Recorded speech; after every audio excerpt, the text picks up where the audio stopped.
Bueno, le ponemos el título al mensaje de hoy. Es agradables a Dios. Agradables a Dios. Y vamos a leer juntos el Salmo 147, verso 8, que dice: Él es quien cubre de nubes los cielos, el que prepara la lluvia para la tierra, el que hace a los montes producir hierba. Él da a la bestia su mantenimiento, y a los hijos de los cuervos que claman. Y escuche aquí, no se deleita en la fuerza del caballo, ni se complace en la agilidad del hombre. Se complace Jehová en los que le temen y en los que esperan en su misericordia. Amén. Tome asiento, por favor.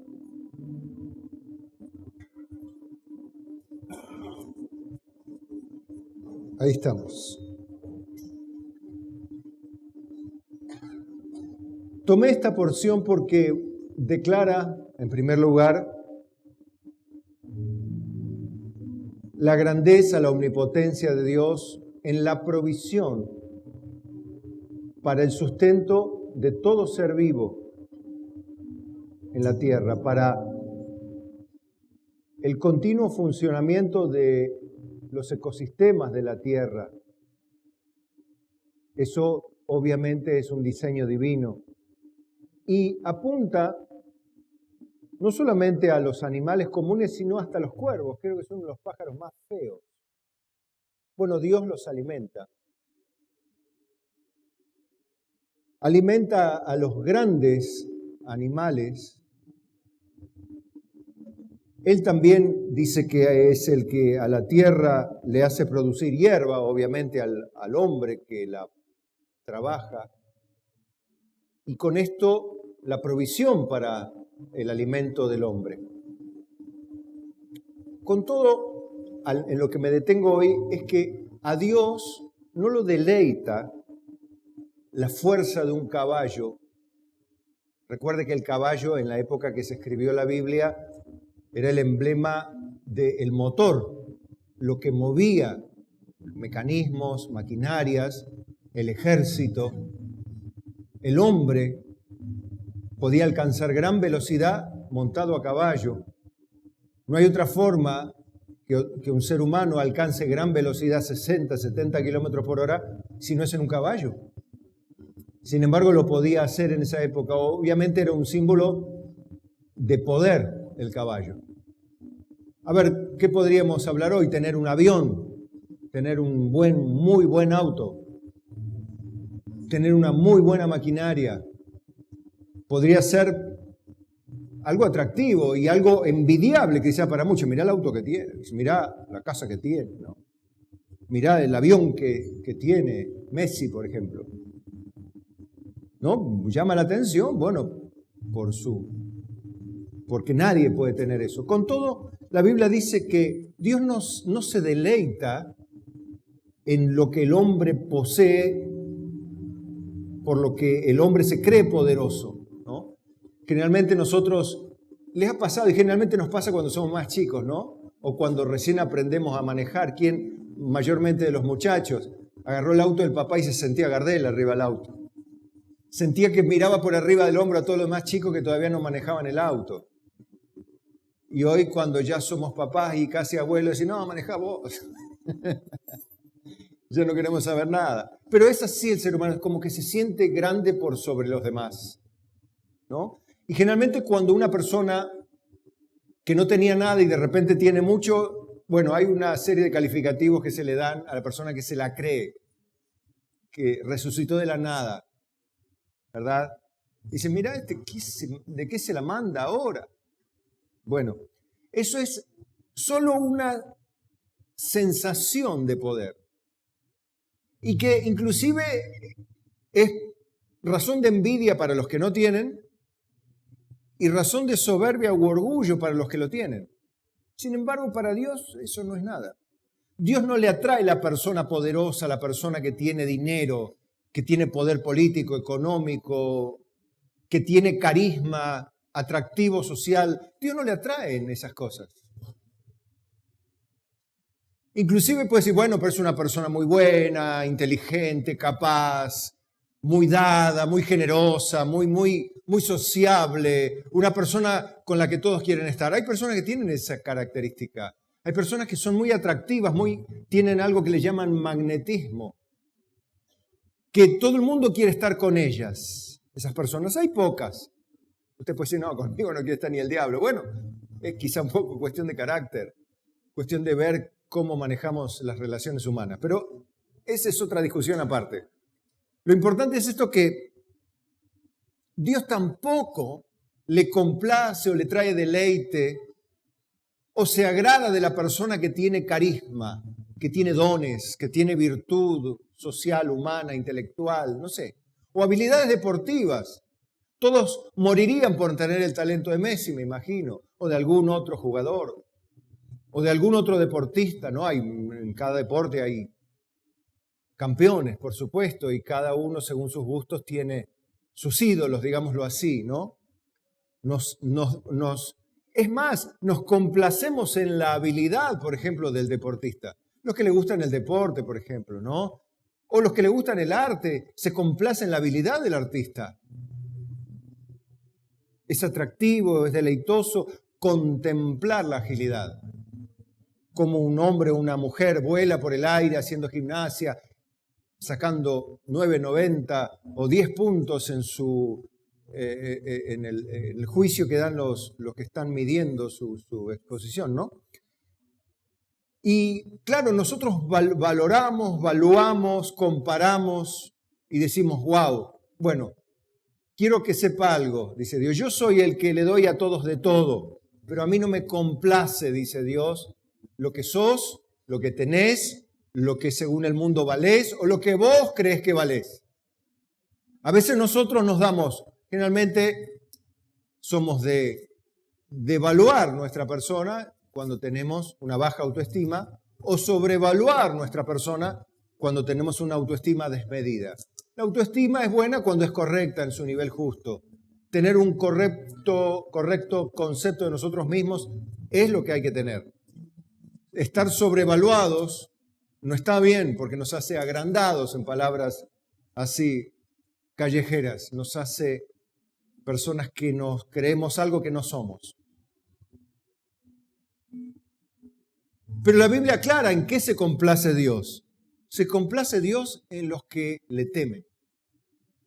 Dios halla complacencia en los que respetan sus decisiones, su palabra, su ser mismo, los que le respetan a Dios como lo que es, Dios, soberano, solo soberano, omnipotente, santo, cuya palabra no se discute, porque no es discutible, no puede discutir la hormiga con el elefante, no puede discutir tampoco el hombre con su creador. No puede porque es irracional. Puede, lo hace, pero no llega a ninguna parte. Con todo, Dios no se complace en el que no discute tampoco, sino el que le respeta, le considera seriamente. ¿Por qué? Porque sabe Dios que el que considera a Dios y su palabra seria y profundamente es una persona que de por sí va a ser beneficiada, va a ser bendecida.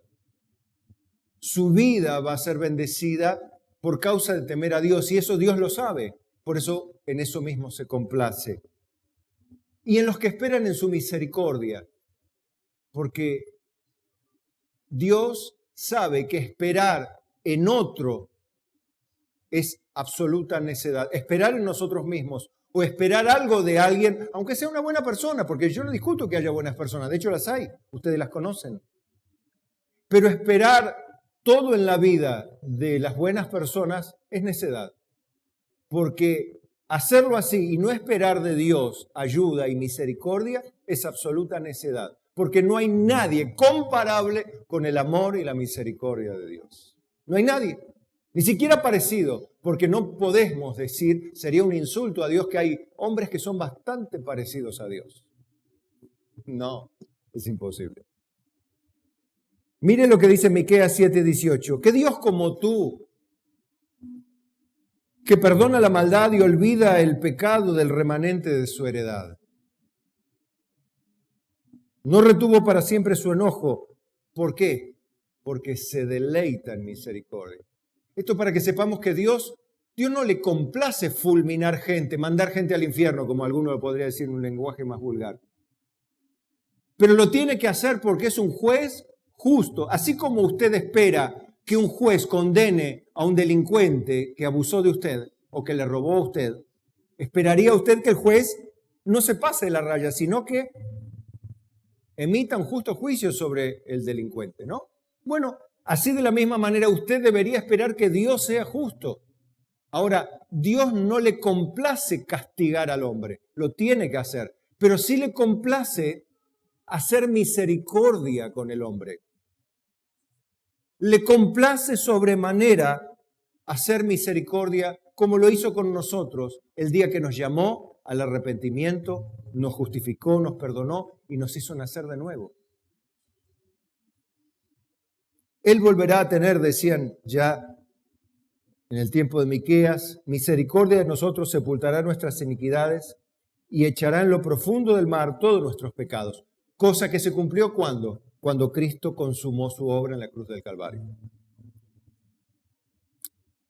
Nosotros pensamos, a veces como pensaba Pablo. Pablo, como cualquier fariseo, pensaba que cumpliendo rigurosamente todas las cosas establecidas en la ley de Dios y todos los mandamientos humanos añadidos por la secta de los fariseos, y todo mandamiento que pudiese andar dando vuelta por ahí, cumplirlo a rajatabla y a como dé lugar y por sobre todas las cosas, siendo irreprensible, absolutamente disciplinado, más que la disciplina militar, por decirlo así, eso trae un cierto sentido de orgullo, porque soy yo el que cumplo todo. Sin embargo, cuando decimos soy yo el que cumplo todo y los demás son medio flojos, estamos teniendo una opinión muy sesgada y muy desde nuestro ombligo, por decirlo así.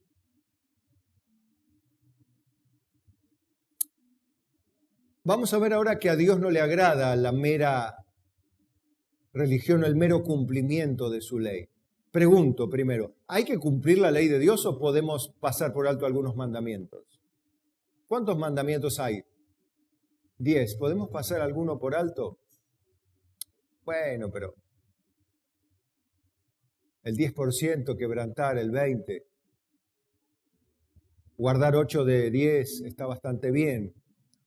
No, no está bien, porque el que quebrantare uno de sus mandamientos se abre culpable de toda la ley, ¿no? Pero eso por otro lado. Quiero decir esto porque con Dios no se especula cumplir o no cumplir. A Dios se lo ama.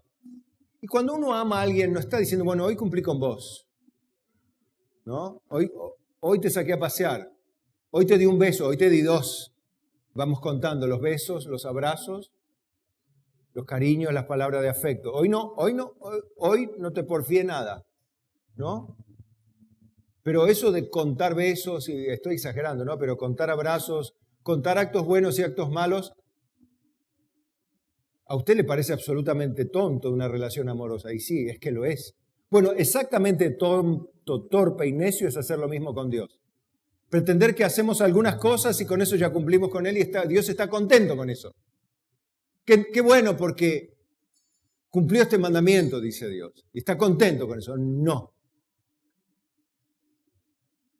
A Dios le agrada una vida recta, no el cumplimiento vacío de sus mandamientos o de la religión.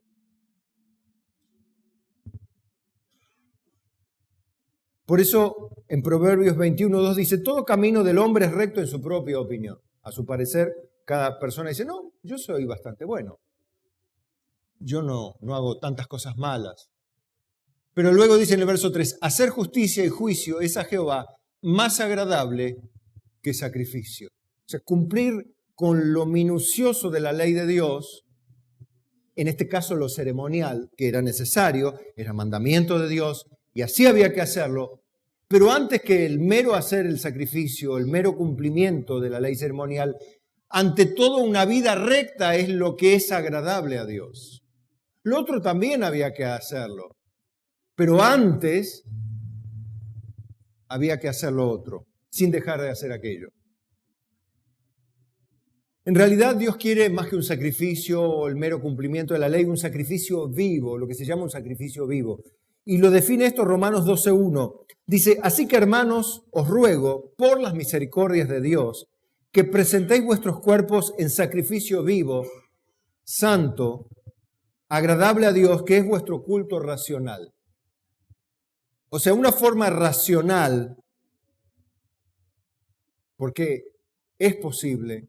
El culto no es algo, digamos, abstracto. El culto a Dios no es algo místico, extravagante, raro, que cada uno lo puede definir de alguna manera particular o personalizada, como muchas veces se tiende. Bueno, yo veo a Dios así, yo veo que a Dios le gustaría esto, yo pienso que, y tenemos puntos de vista, pero eso es demasiado personal, subjetivo, abstracto, a veces no tiene lineamientos claros y no es racional, a veces está hasta contradictorio y a veces hasta raro. Pero el culto racional, dice Dios, el culto racional es aquel culto que se da cuando uno conscientemente se convierte en una vida sacrificada a disposición de Dios. Totalmente, un sacrificio vivo. Dios no quiere ahora que se mate el corderito como en la ley era. Ahora quiere que muramos nosotros a nuestro yo y sacrifiquemos nuestro yo a Dios, despojándonos de ese yo para ponernos lo mejor que podamos para Él. Dice, no os conforméis a este siglo, sino transformaos por la renovación de vuestro entendimiento, para que comprobéis cuál sea la voluntad de Dios agradable y perfecta. ¿Qué está diciendo este versículo? Que yo tengo que ser transformado en mi manera de pensar para poder claramente comprobar si lo que hago es o no agradable a Dios. Si mi mente no es transformada, si mi mente está conformada a los principios y valores de las creencias del mundo, de los valores del mundo, de las corrientes de pensamiento de este mundo, de las filosofías que andan por todos lados, si mi mente está gobernada por eso, obviamente no voy a poder, porque la Biblia lo dice, no voy a poder comprobar o verificar si lo que hago, digo o de la manera que vivo es o no agradable a Dios de manera perfecta.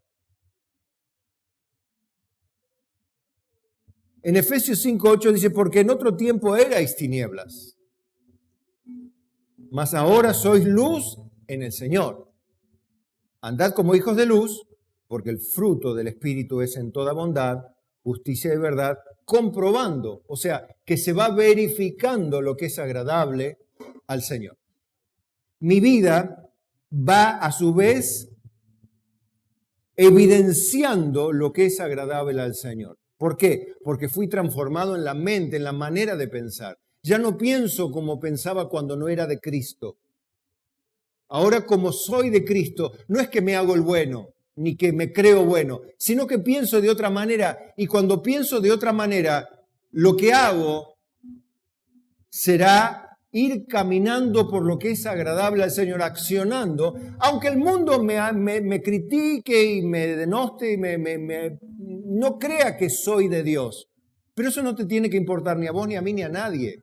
Porque ni el que te critica, ni el que te aborrece, ni el que te desprecia, o el que te condena porque sos lo que sos y haces lo que haces, no va a estar en el día del juicio. Ni al lado, ni mirándote va a estar, ni por la ventana, porque va a estar, si ya estamos en el día del juicio, va a estar en el juicio del gran trono blanco. Y vos en la fiesta con el Señor. Así que no va a haber contacto ni visual siquiera. Así que no te preocupes. Preocúpate más bien de que tu mente y tu corazón hayan sido transformados por el Espíritu Santo de Dios, de manera tal que pueda verificarse natural y espontáneamente en tu vida lo que es agradable al Señor. Efectivamente. La Biblia marca cosas concretas que son agradables a Dios, porque a veces decís, bueno, está bien. ¿Qué es lo agradable? Bueno, la Biblia nos muestra principios básicos de lo que es agradable o no al Señor.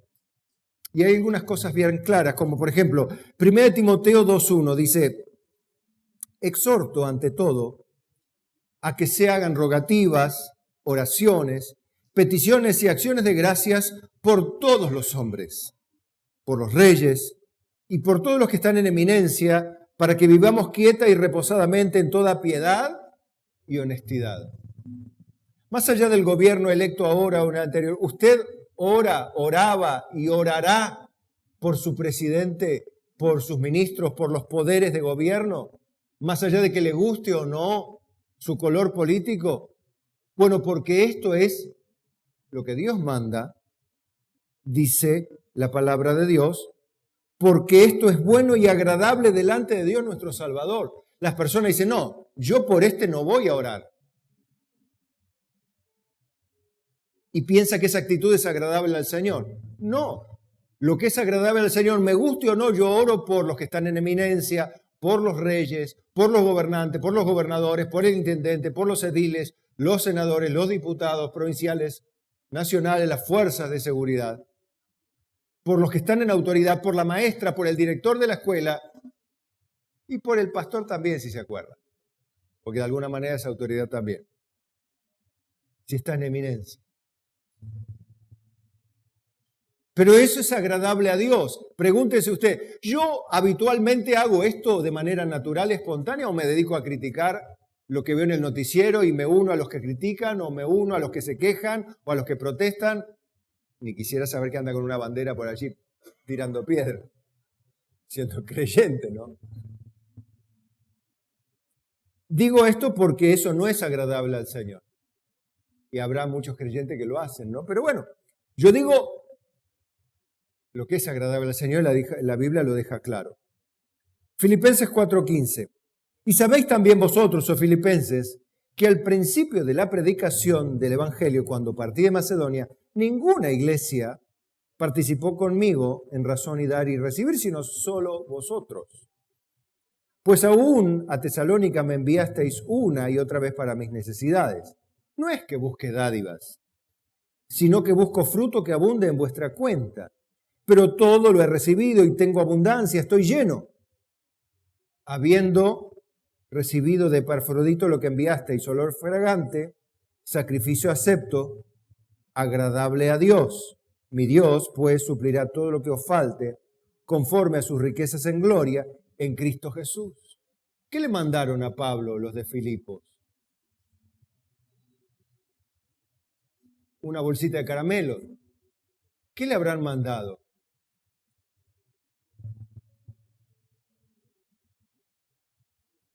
Cuando hablan de dar y recibir. Que Pablo decía, estoy lleno. ¿Lleno de qué? De caramelo, chocolate, de flores, de tarjetita de Navidad. No sé, díganme ustedes, ¿qué es lo que interpretan que mandaron acá desde? Dinero. Para sustentar a Pablo, como cualquier ser humano del mundo. Bueno, eso también es agradable a Dios. Pese a que al mundo no le guste, bueno, pero es problema del mundo, no problema tuyo. Si te criticaron por eso, que se arreglen con Dios después, pero acordate que no van a estar ni en la ventana mirando tu premio.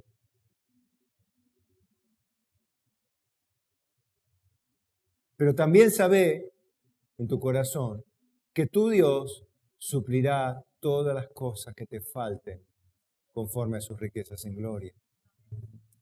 Sabelo. Fíjese cuando hablamos,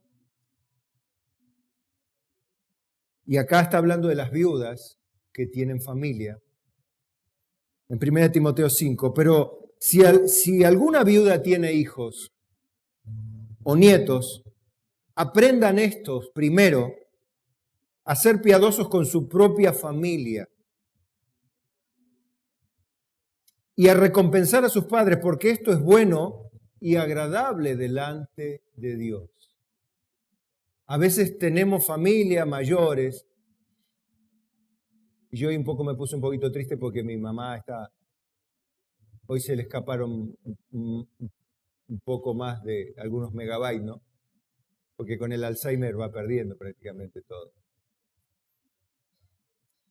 Pero cuidamos de ella todos los días que Dios nos la concede. Y le hablamos de Cristo y le hablamos con amor y cariño y la cuidamos y la sustentamos. Bueno, quizá que les sea como motivación, ejemplo, para que nosotros no nos olvidemos nunca de nuestros mayores. Pero bueno, que la cuide fulano, que la cuide mengano, que se hagan cargo a ellos. No, aprendan sus hijos y nietos primero a cuidar a su propia familia, porque esto es agradable a los ojos de Dios, dice. Siempre, como hablamos hoy en el programa, ¿no? Siempre desplazando la culpa, las cargas, las responsabilidades. Pero esto es lo agradable delante de Dios.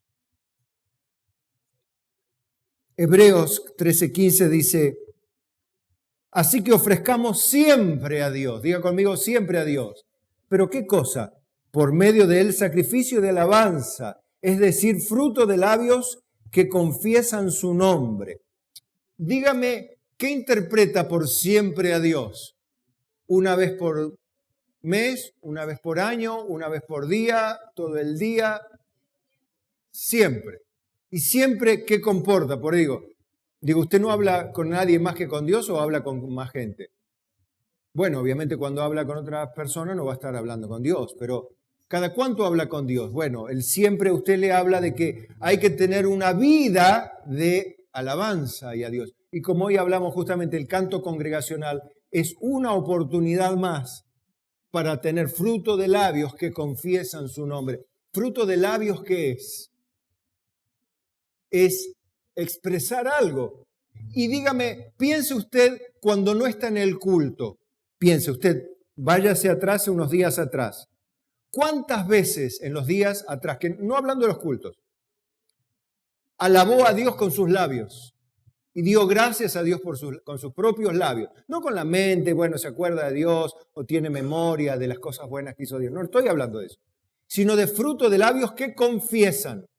Está hablando de una boca que habla, que abre la boca y salen palabras.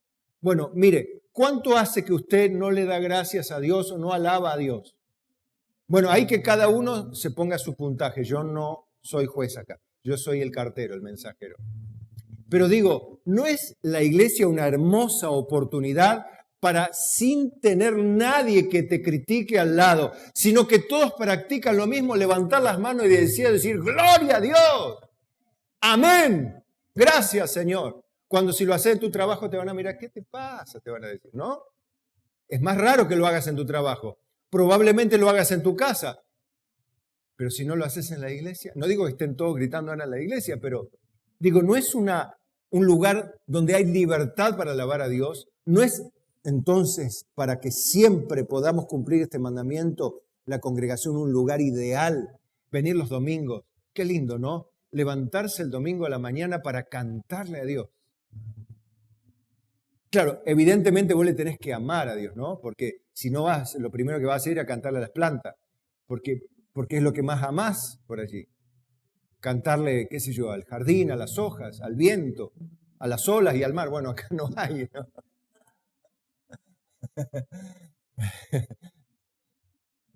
Pero qué bueno es levantarse, tomarse unos mates y dice con alegría, ¿no? Pero de corazón. Una cosa demandado esta buscaré que esté yo cada día en la casa del Señor para contemplar la hermosura de Jehová, inquirir en su templo. Entrad por sus puertas con acción de gracias y en sus atrios con alabanza. Alabadle con voz de júbilo. Qué lindo entrar a la iglesia abrazando hermanos, abrazando familias, cantando, diciendo, ¿cómo andáis? Mal, pero vamos a ir mejor, no sé. No tengo un peso, pero ahora vamos a tener seguramente, no sé, Dios de alguna manera proveerá. Qué bueno, ¿no? ¿Y cómo anda tu tratamiento? Más o menos, pero ya vamos a salir en el nombre del Señor, seguramente Dios va a salir. Y alentándonos unos a otros. ¿Y cómo va ese trabajo? Y estamos arrancando ahí, pero bueno, ya Dios va a movilizar un poco más el negocio, ya vamos a tener más clientes, qué sé yo. O más, bueno, cada uno lo suyo, ¿no? Qué lindo todo eso, ¿no? Porque es la expresión de la fe puesta en práctica de manera sencilla. Y de hacer bien, y de la ayuda mutua no os olvidéis, porque de tales sacrificios se agrada Dios. O sea que el hacer bien y hacernos bien unos a otros puede ser un sacrificio, debe ser un sacrificio. No siempre vamos a morir por el hermano, lo digo en sentido absoluto. Pero muchas veces despojarse de algo personal para compartirlo con otros, ya sea tiempo, afecto, dinero, un almuerzo, si hay un asado, inviten. Lo que sea, pero no solamente para uno, puede ser un sacrificio, sí, pero también eso es agradable a Dios.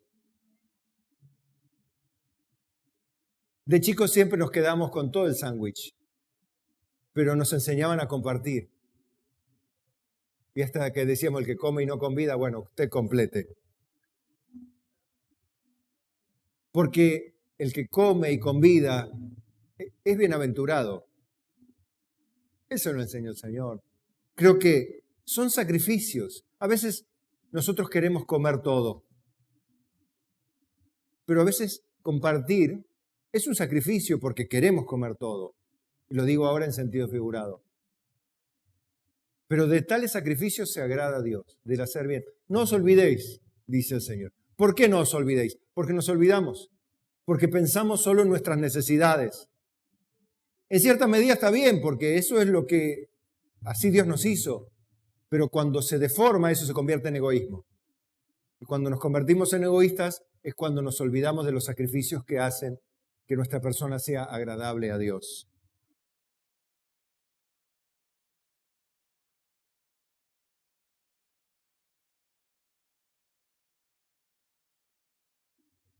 Los cristianos ya vivimos por fe tratando de agradar a Dios. O sea, la naturaleza nueva que Dios nos concede tener busca en alguna medida o en gran medida, en la medida que estamos más comprometidos, serle agradables a Dios. Fíjese cómo lo escribe Pablo en 2 Corintios 5:6.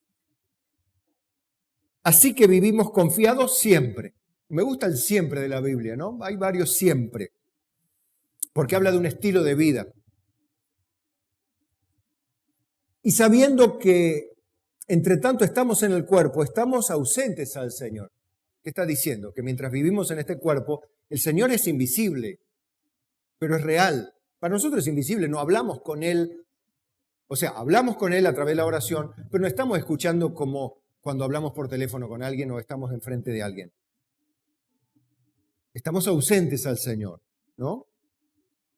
Porque por fe andamos y no por vista. Pero confiamos.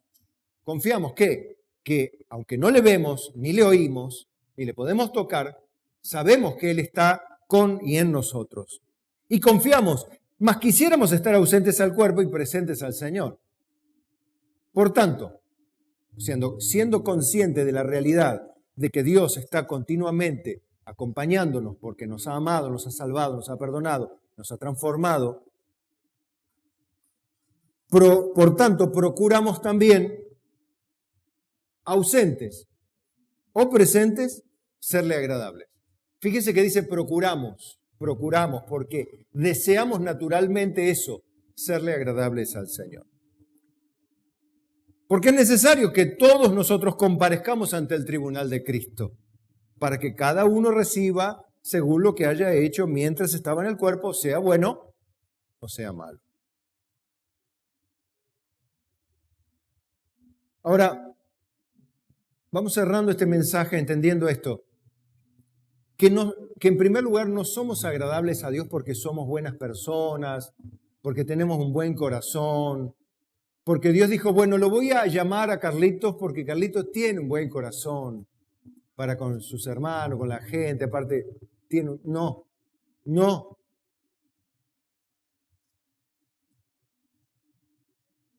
En Efesios 1:3 lo dice de manera tajante. Bendito sea el Dios y Padre de nuestro Señor Jesucristo, que nos bendijo con toda bendición espiritual en los lugares celestiales en Cristo, según nos escogió en Él antes de la fundación del mundo, para que fuésemos santos y sin mancha delante de Él.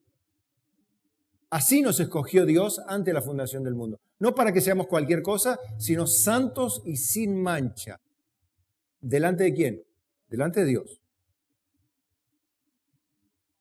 En amor, habiéndonos predestinado para ser adoptados hijos suyos por medio de Jesucristo, según el puro afecto de su voluntad. Ahí no media el hecho de que somos buena gente, sino por el puro afecto de su voluntad, porque a Dios le plació, Él quiso, Él ideó, pensó, amó el tenernos con Él antes de la fundación del mundo. Esto es maravilloso. Que Dios haya pensado en nosotros miles de años atrás sin que nosotros estuviésemos en el plan ni de los bisabuelos, tatarabuelos, ni nadie, ni de Adán, ni de Eva, ni nadie. Porque así como Adán y Eva no te tenían en cuenta y los demonios tampoco y nadie tampoco, pero Dios sí te tenía en cuenta en su infinito plan. Eso es precioso. Y nos predestinó para ser adoptados hijos suyos por el puro afecto de su voluntad.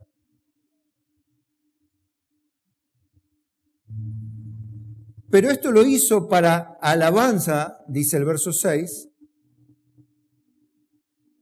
de la gloria, de su gracia, con la cual, ¿con qué cosa? Con la gracia, nos hizo aceptos en el amado. O sea, ¿por qué entonces le caemos bien a Dios, para decirlo de alguna manera? Porque Dios mismo nos pensó, nos amó, nos llamó, nos perdonó cuando nos arrepentimos, nos transformó, nos dio su Espíritu Santo, puso en nosotros su palabra y dijo, esta gente me gusta. A esta gente voy a recibir. No porque eran buenos, ni buena gente, ni hicieron buenas obras, sino porque eran pecadores que nadie del mundo quería, que se los iba a tragar al infierno. Pero Dios dijo en su misericordia, no se los va a tragar al infierno, yo los quiero. Y te quiso a vos y mira al que tenés al lado. Y al que tenés al lado también.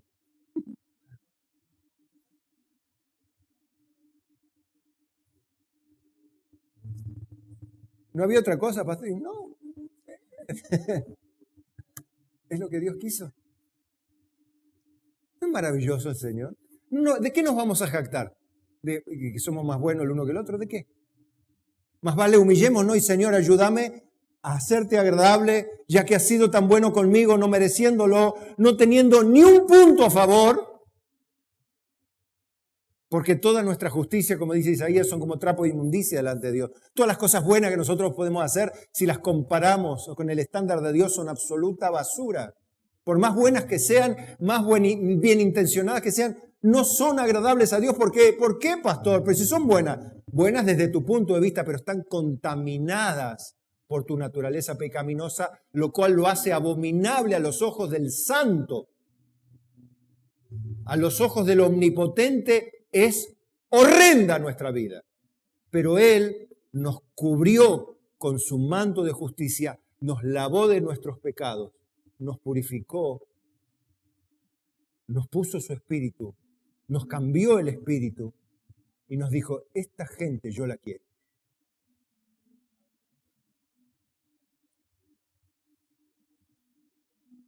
Qué cosa hermosa, ¿no?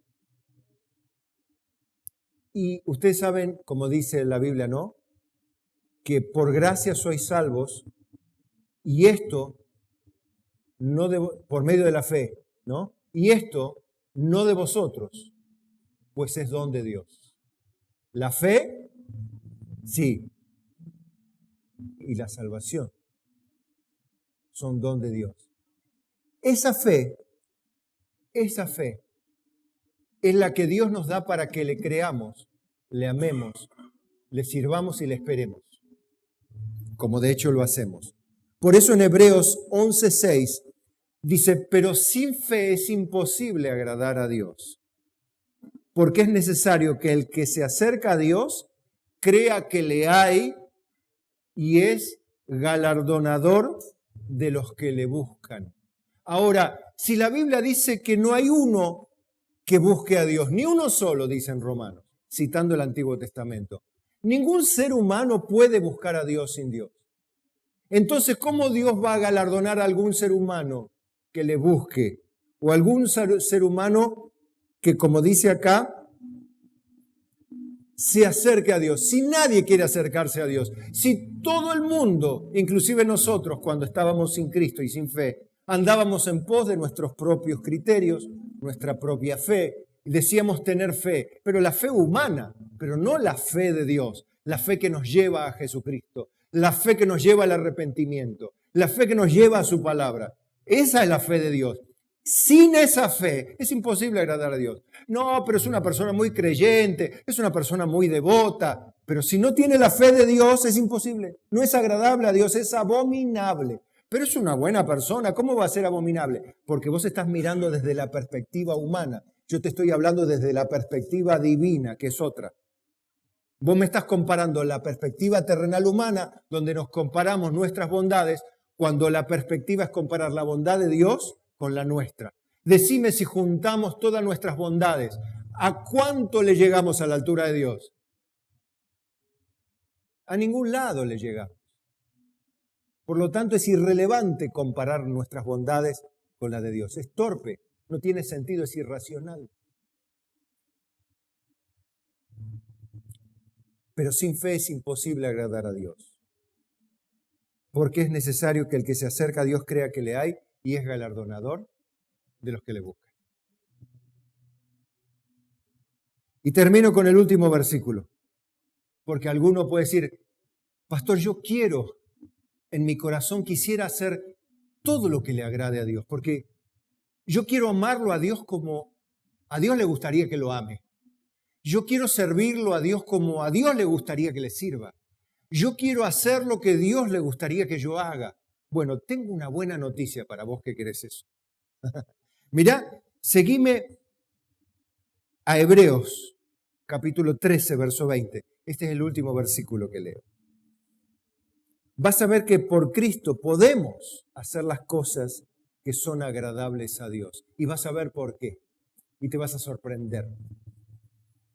Y el Dios de paz que resucitó de los muertos a nuestro Señor Jesucristo, el gran pastor de las ovejas, por la sangre del pacto eterno, os haga aptos, esta es la oración del escritor de Hebreos, en toda buena obra para que hagáis su voluntad, haciendo, escuchen, Él en vosotros lo que es agradable delante de Él por Jesucristo. O sea que Él hace en vos lo que le gusta a Él, por medio de Jesucristo, al cual sea la gloria por los siglos de los siglos. Amén. ¿Te queda alguna duda? Si no te quedan dudas, dale gloria y alabanza al Dios que se la merece.